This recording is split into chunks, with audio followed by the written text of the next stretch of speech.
Small steps. Life changes on a dime. We are never prepared for it. Thursday, December 19th, 1 week after we took this walk, Theresa Kowcheck's husband, Mark, was killed in a tragic accident at work. It still seems unreal to say those words. The world turns differently on its axis without Mark. In his quiet, unassuming way, he changed lives throughout the 56 years he walked this earth. He made you feel safe, loved. This was true for anyone who crossed his path, but none so much as Theresa and his daughters. With Mark, Theresa makes you want to be a better person, just by being in their orbit. The outpouring of love surprised her after Mark died. I wish it wouldn't have. I wish we were all better about sharing our feelings of gratitude and inspiration, support, and regret. I couldn't write this blog at first.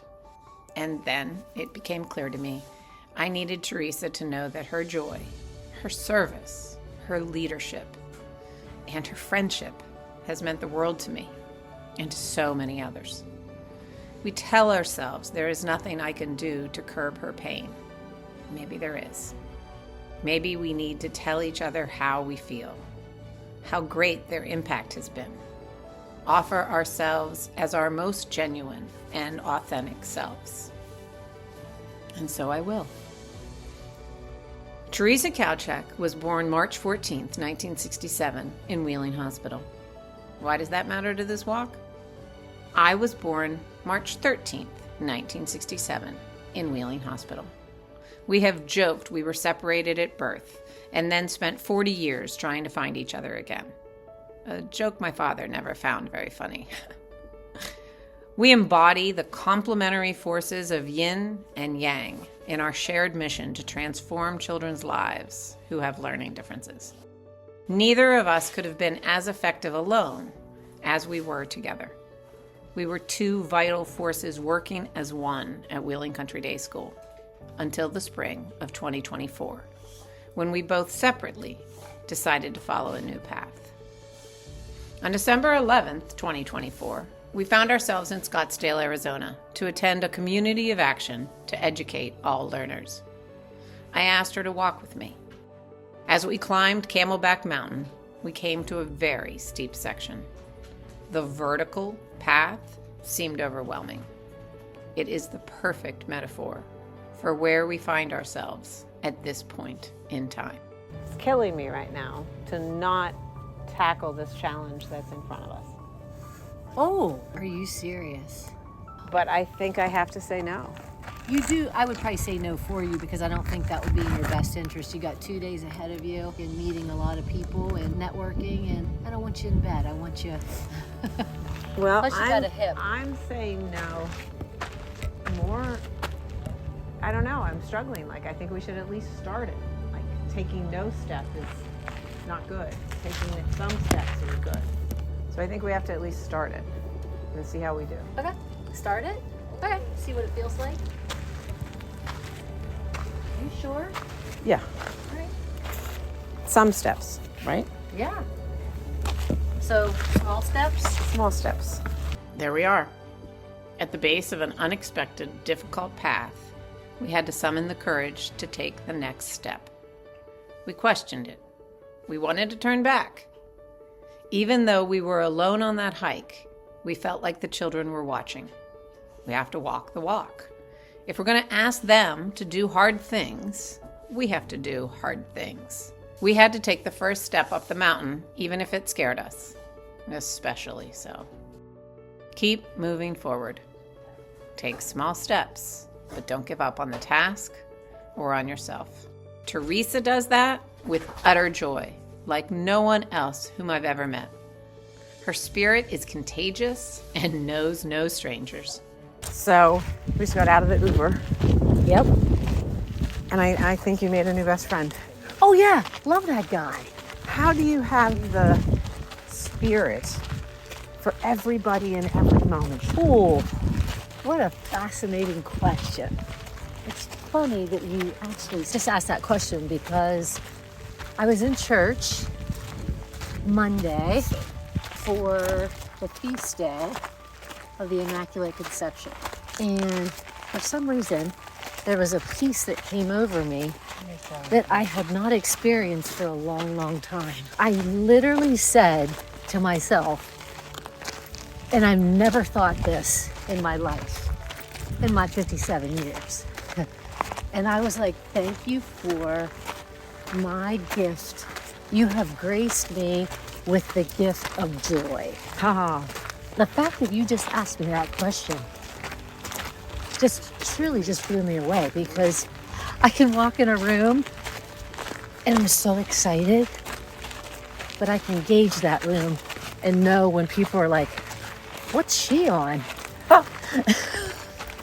But it's like I just get this like excitement when I'm around people.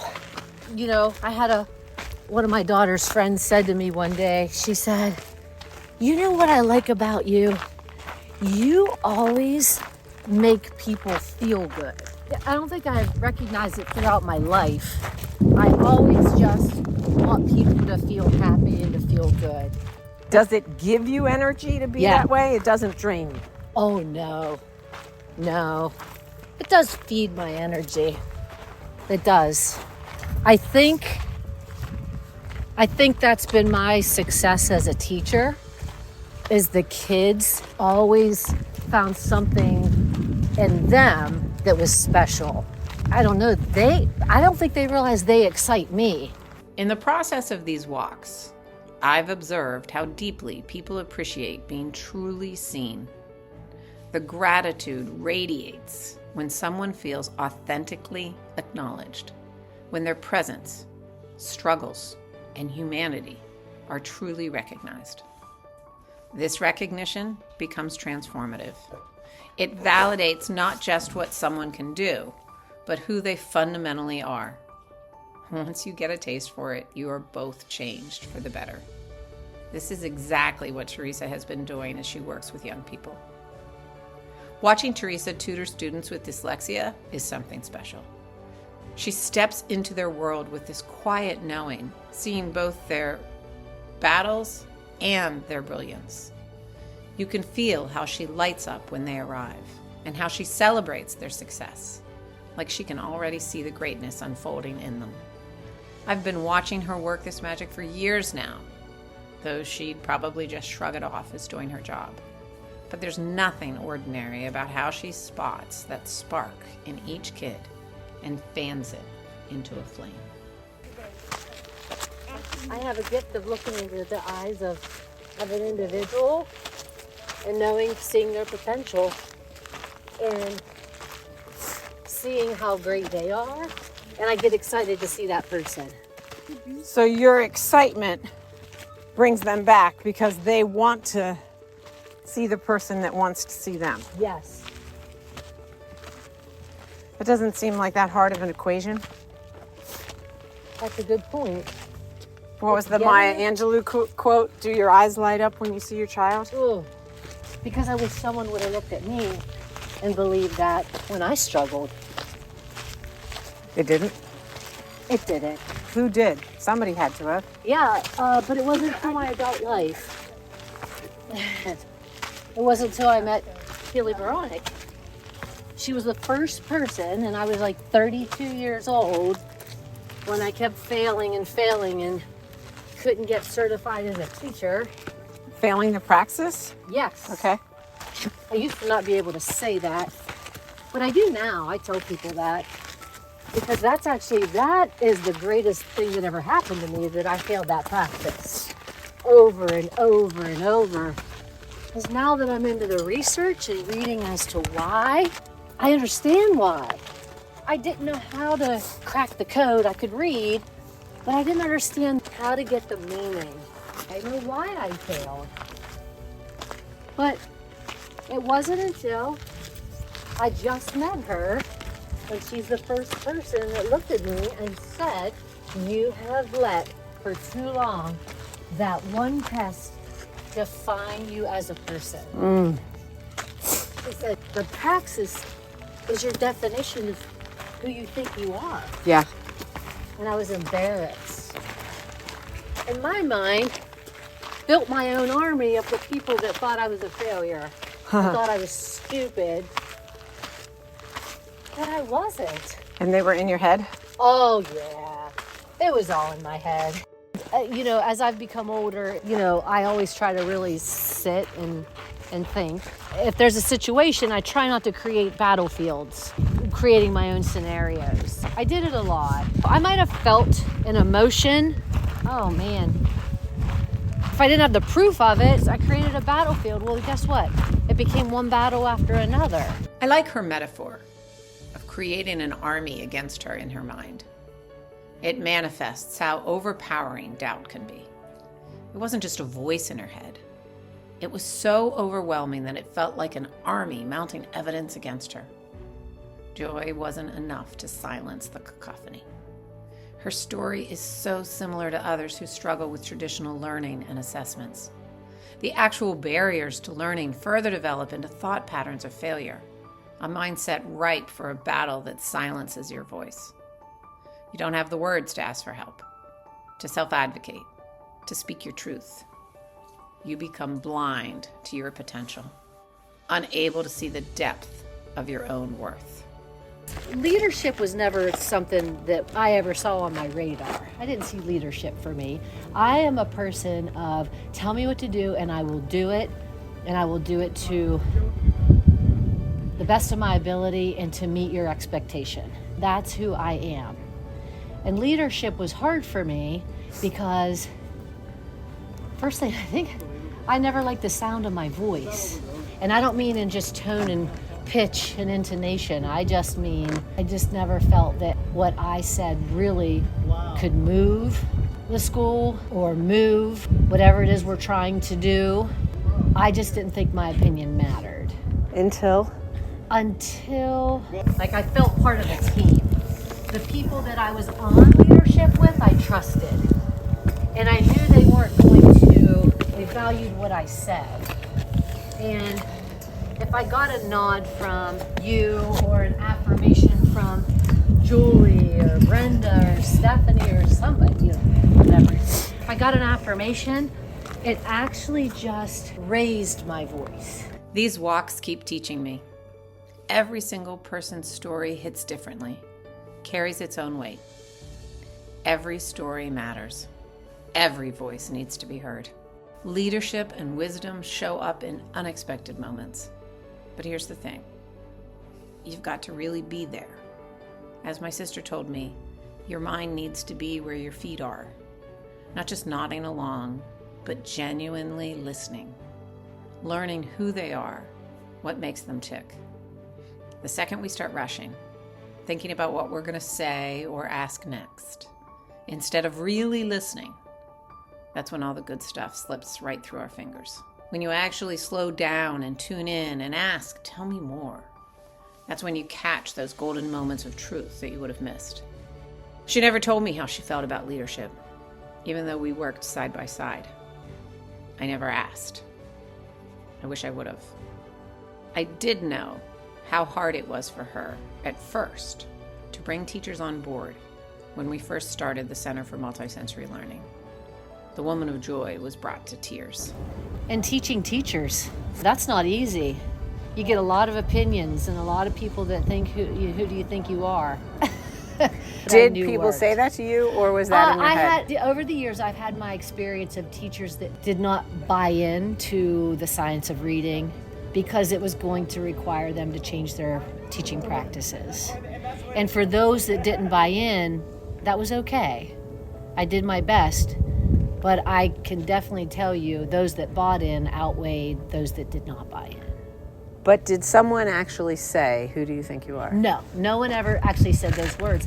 That was probably an army I built in my head again. Teachers that dropped the class, that was the story I started in my own mind. I did. Then she walked the walk. She started listening to their truths and not considering what she would say or imagining their judgment of her. You have to be careful when people get defensive. Sometimes they're scared. So I like to look at okay, that person's scared because they don't know. They didn't learn this in college. So those teachers that fought back, They weren't taught. Just like a child that starts to be aggressive in a classroom or throw a chair or be the class clown, they're fighting back because they don't know. Fear. So, yeah, fear. We are back at the refrain. We are back to fear when the path ahead or the task in front of us seems too hard. It's overwhelming, but you have to start. And you need someone who believes in your potential, but listens to your fears. You have to climb the unexpected path in front of you, even if it scares you, especially if it scares you. Keep moving forward with small steps. Yeah. Some steps, right? Yeah. So, small steps. Small steps, right? That's how I got into leadership, small steps. Isn't that what we teach people? Yeah. Incremental change. Relating it to a child who's sitting in a first grade classroom learning how to read, why are you making me do all this? Or math. Now, how many times have we heard an older kid say, why are you teaching me this? I'll never use it again. Right. So if we don't walk the walk, no matter how hard the climb, then it's not fair to ask the kids to. Absolutely. We have to walk the walk. We have to feel it. We have to feel what they feel. Fear is overcome by compassion. Courage is rooted in affirmation. The woman of joy who didn't like the sound of her own voice learned to amplify her voice because there was a team who valued her and children who needed her radical empathy. It started with small steps. One student, Gus, who you will meet in the next walk, remembers. What do you remember about those hours with Mrs. Kowcheck? Angry at first. And really the whole time I was there, I always loved Miss Kowcheck. She was just the one person there that made me do what I didn't want to do. She just had to be that person. But no, she helped me out tremendously. And once I did start, because towards the end of my 6th grade year, I actually really started picking up reading better. Before I got there, man, I couldn't hardly read at all. Actually, she was good about turning stuff into like a game for like someone like me. So we would do like the flashcards and stuff and then see how quick we could do them and stuff. And I started to get into it. I still got all my books and stuff from when I did all that stuff with her. So I love her and I can't thank her enough for what she did for me and had to put up with me when I was grumpy about it. Her joy changed him. He reached back to her faith in his potential. Often, he never wanted to let her down. At the funeral home, Gus said to me, "I'm trying to hold it together for her. I have never seen her without a smile." His ache was palpable. She had touched his heart, and he wanted to carry hers through this grief. Like others, he wanted to do something. Mark and Theresa Kowcheck might suggest something like this. Feed a hot meal to someone who needs to feel the love that comes from the nourishment. Read to a child. Act in a way that shows compassion to another. Make someone's day with a sincere compliment and authentic conversation. Now more than ever, we need to share our humanity. You never know if the person you are passing on the trail is channeling every bit of courage and grace to climb an unexpected path in front of them. Small steps.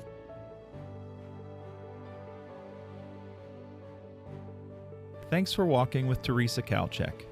To hear and read more from Liz Hofreiter and the Walk With Me project, head over to hofreiter.com. That's HOFREUTER.com to browse all 50 walks today. And be sure to subscribe to Liz on Substack.com. It's our newest venture and a way for these walks to be delivered right to your inbox each week. We'd love to have you along for the ride. Thanks again, and keep walking.